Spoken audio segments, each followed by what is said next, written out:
যে ভারতে নিরাপদে খেলার মতো পরিস্থিতি নাই। তা বাংলাদেশের মর্যাদা, এটার প্রশ্নে আমরা কোনো আপোষ করব না। আরেকটা যে আয়োজক দেশ আছে শ্রীলঙ্কা, সেখানে খেলতে চাই। বাংলাদেশের সম্মান আর বাংলাদেশের মর্যাদার প্রশ্নে আমরা আপোষ করব না।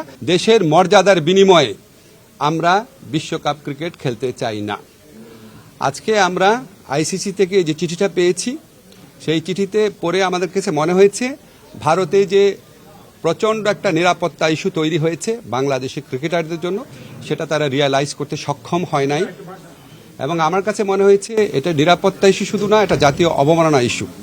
যাই হোক, আমরা নিরাপত্তা ইস্যুটাকেই মুখ্য করে দেখছি, যেখানে ভারতের ক্রিকেট কন্ট্রোল বোর্ড নিজেরাই বলছে কলকাতা টিমকে যে এই প্লেয়ারকে নিরাপত্তা দেওয়া যাচ্ছে না, ওনাকে তোমার টিম থেকে বাদ দাও।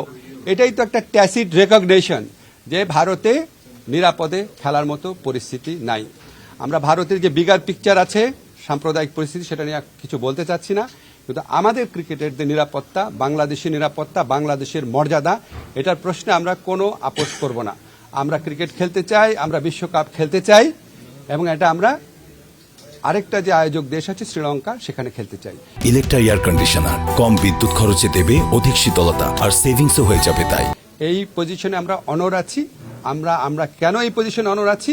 আমরা আশা করি আমরা আইসিসিকে বুঝাতে সক্ষম হব, এবং আইসিসি আমাদের যুক্তিগুলো সহৃদয়তার সাথে নিরপেক্ষভাবে বিবেচনা করে আমরা কষ্ট করে যে অর্জনটা করেছি সেই টি-20 বিশ্বকাপে আমাদের খেলার সুযোগ করে দিবে। আমাদের প্রথম স্ট্যান্ড হচ্ছে আইসিসিকে বুঝানো। আমাদের যথেষ্ট শক্ত যুক্তি আছে, সেই যথেষ্ট শক্ত যুক্তি দিয়ে আমরা আইসিসিকে বুঝাবো। আমাদের স্ট্যান্ডের মূল নীতি হচ্ছে বাংলাদেশের নিরাপত্তা, বাংলাদেশের সম্মান আর বাংলাদেশের মর্যাদার প্রশ্নে আমরা আপোষ করব না, কিন্তু আমরা অবশ্যই ক্রিকেট বিশ্বকাপ খেলতে চাই। তারপর পরবর্তী পরিস্থিতি যা হবে সেটা নিয়ে আবার আমরা বসে আমরা সিদ্ধান্ত নিব।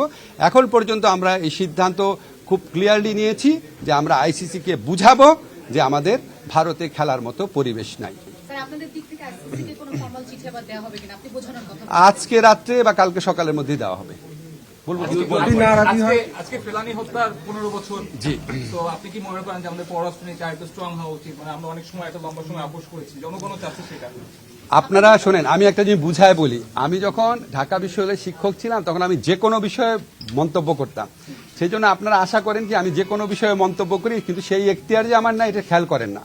আমি একটা নির্দিষ্ট মন্ত্রণালয়ের দায়িত্বপ্রাপ্ত মন্ত্রী। আমি কি এখন অন্য মন্ত্রণালয়ের দায়িত্ব সম্পর্কে বলতে পারি? ইনশাল্লাহ আগামী 1 মাস পরে আমি আবার সিভিল সোসাইটিতে পরিণত হব, আমি ঢাকা বিশ্ববিদ্যালয়ের শিক্ষক হব।